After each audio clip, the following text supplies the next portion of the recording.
Good morning, YouTube. Day 60. That means we've been out here for 60 days. It's actually about 30 days on the delivery. We've got almost 4,500 miles, so that's a long ways out. And now we're coming down that home stretch here. We only have literally about a little over 1,500 miles to go. So most of the trip is over by now, and we are moving pretty quick in my opinion. I just had a problem down in the main engine room, the starboard engine. I just noticed it not sounding quite right. It's definitely a fuel issue. Same thing happened to me last time. And I was trying to stretch the tanks for 60 hours and I only got 50. And this time I only got 40 hours. And I think some of that might have to do with all the shaking around from the Pacific here, because fighting these head seas, we're just constantly shaking.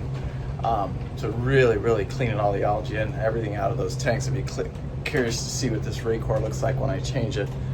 When we stop in San Diego, I'll be very curious to see what it looks like.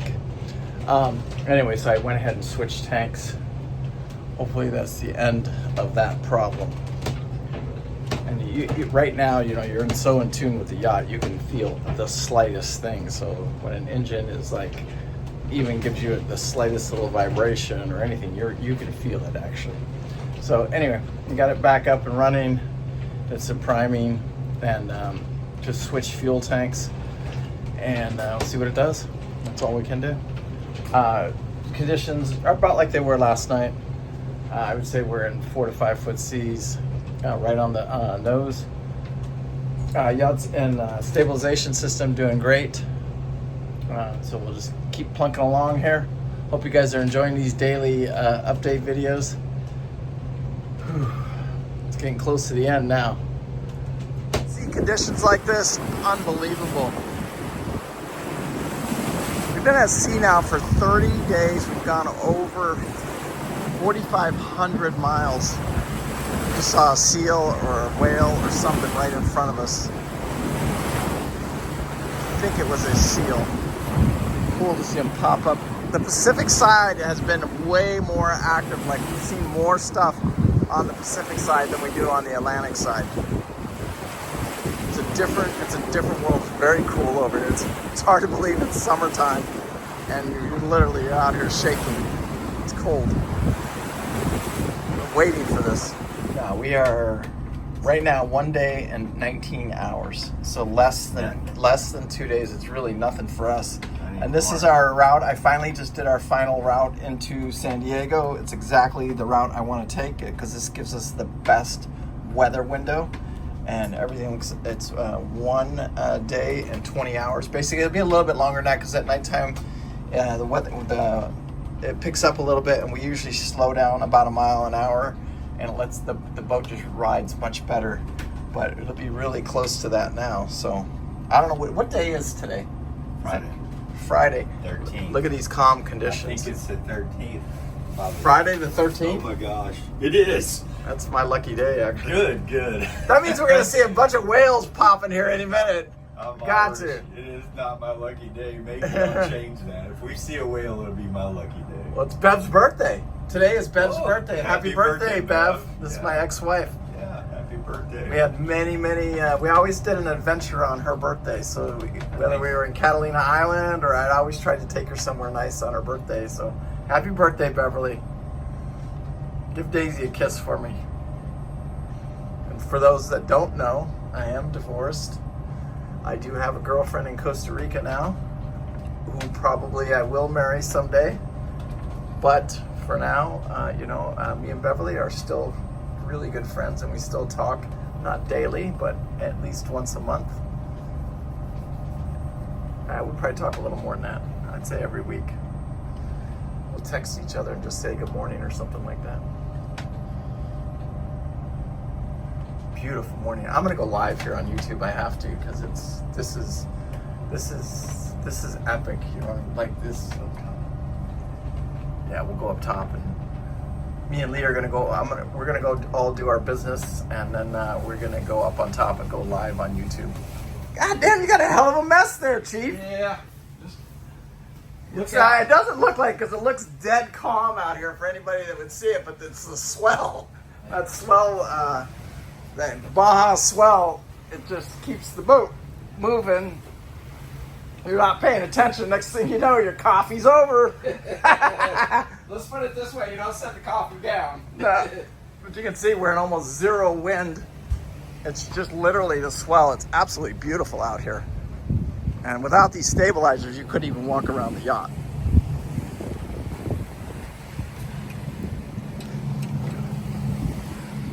But hopefully we'll get to see a whale breach. I know it's hard for you guys to see this, because it's hard for us to see, but what we think we're seeing here is the possibility of a whale going after a seal. It's definitely a seal that's jumping.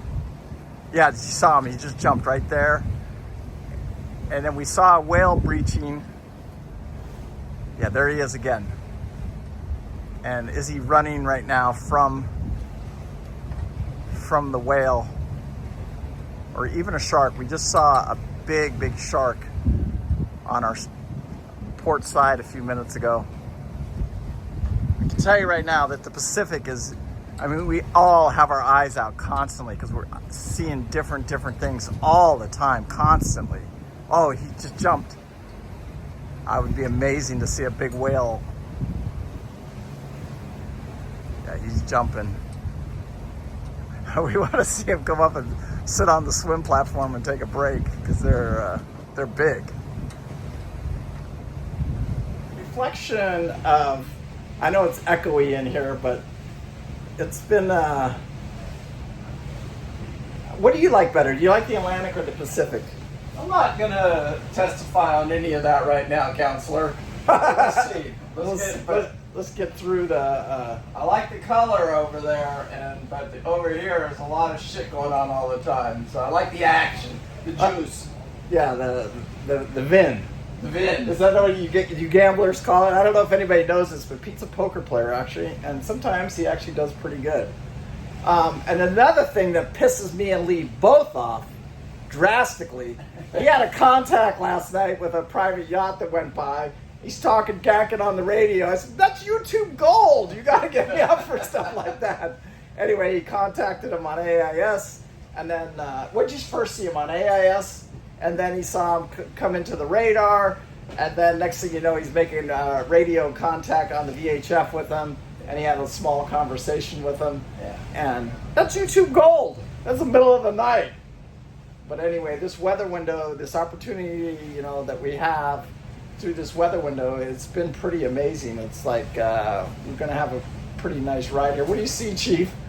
Something right Something, a little something. We're always constantly, like I said, seeing something. And it's been amazing because you see these big sharks that'll just come up to the side of the boat. And I've never seen that before. I've never seen that on the East Coast. No, never. We usually have to dive if we want to go see sharks. Yeah. But here in the Pacific, we've seen them now probably right up to the side of the boat like 4 or 5 times. And these are big sharks too. You 100% know they're sharks. 100%. We're all so on edge. Pete just spotted what he thought was a big orca here on the starboard side.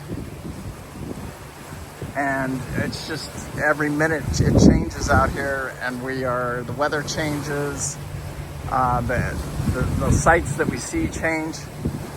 And we're all of us are just literally on edge, pins and needles, and we have this special bond together trying to see this stuff. And the whales are really special. I mean, we see dolphins continuously, seals, even sharks, but the whales are a little bit more precious to us. I guess I can word it like that. So we're very on edge to see these things. I walked in here and I smell bacon cooking. You got a snaz on you. Anyway, did you take a shower? Oh yeah. Nice. I think I'm going to take my shower. I think maybe I felt really good. It's going to calm down a little bit more. I'm going to take it after we eat lunch. You can see right here as we approach and we just cut between these islands right here. I think it's going to get real calm up in here. That's where I'll take my shower.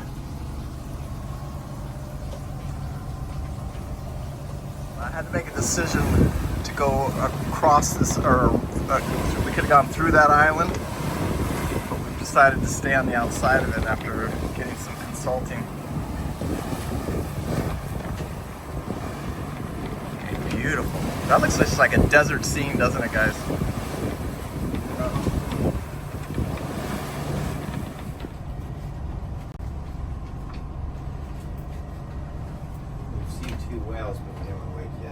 Did you?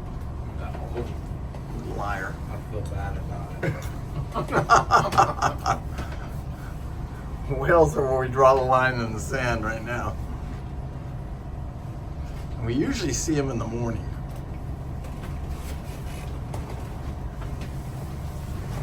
Now they're hard to see because they're, oh, there goes a big blow right there. But there's whales everywhere now. There's probably at least 10 to 15 whales around us. It'd be nice to get close to one.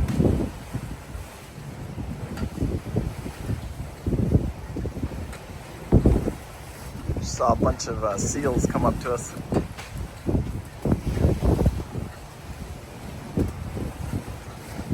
Seas are building just like they do every afternoon. Oh, there was one just right there. Seas are building just like they do every afternoon. I'm gonna go down right now and look at our wind report. See what we got to look forward to tonight. How bad this? There's another whale right there. And we're coming across. This is a big island over here. Don't know the name of this one. I'll have to go look it up. We go past this one and then we head to starboard and head over to the mainland. We're getting actually pretty close now. We can actually hear radio communications now on from San Diego. So that's pretty cool on the VHF.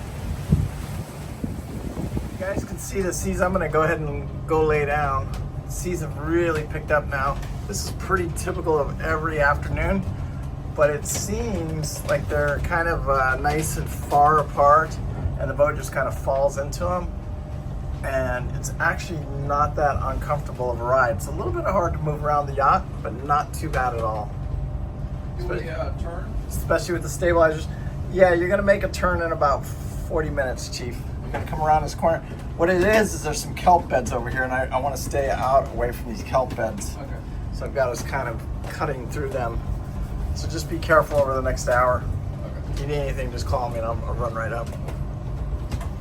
Yeah, there are full-time people that live on Island Cedros. It looks like a pretty decent big island. And there's actually a couple of anchorages in there that says you gotta be very careful getting in there. But that'd be a pretty stop. I wouldn't mind someday, if I was ever coming by here, pull in for a day or so. And then right across the bay from there is Green Turtle Bay. That's what you can actually get fuel if you had, like the sailboaters will all pull in there and get fuel.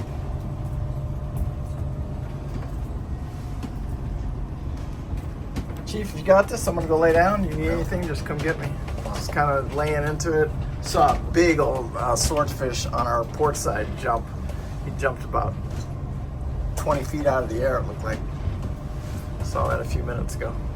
All right, guys, so I've switched cabins because these middle cabins here, these two middle cabins, this is a dual bunk.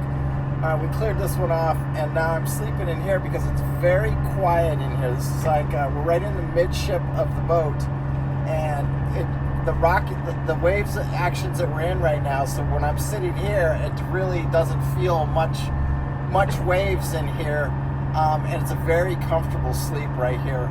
So I moved into the bunk with Pete. I'm in his room.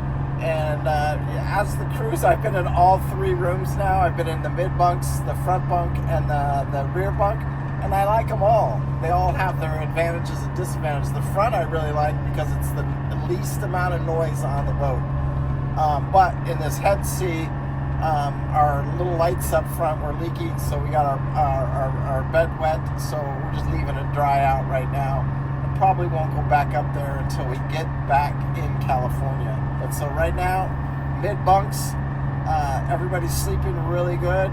Weather has held up so far on the trip, just like it's supposed to. It's going into the evening hours. Lee will take over the helm here for a few hours, and then at 9 o'clock I'll come relieve him. So I just came on shift here about 20 minutes ago. looking at the depth sounder, and we're 1,000 feet of water, but it's showing 61 feet right there. So I just went out with the spotlight, looking underneath, seeing what I see. And I don't really see anything. I don't know if it's kelp or if it's like schools of fish. I don't know. But we should be in 1,000 feet of water. Yeah, we should be in some deep water right here. You can see over here on the chart. Sorry, it's pretty lumpy. It's always lumpy at night. We call our nighttime the roaring 40s because it's always roaring 4 and 5 footers, and it makes for a different ride at nighttime. In the morning times, you guys see these videos, especially this morning, it was just slick, calm out there, but still a nice swell in the water.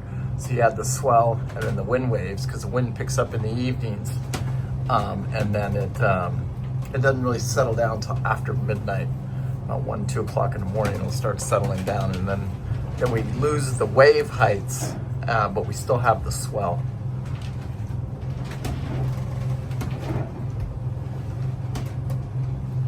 I have had no contacts, and it is, when I say pitch black out there, we're used to having the moon, and I'm sure the moon's going to come up here in the next couple of hours.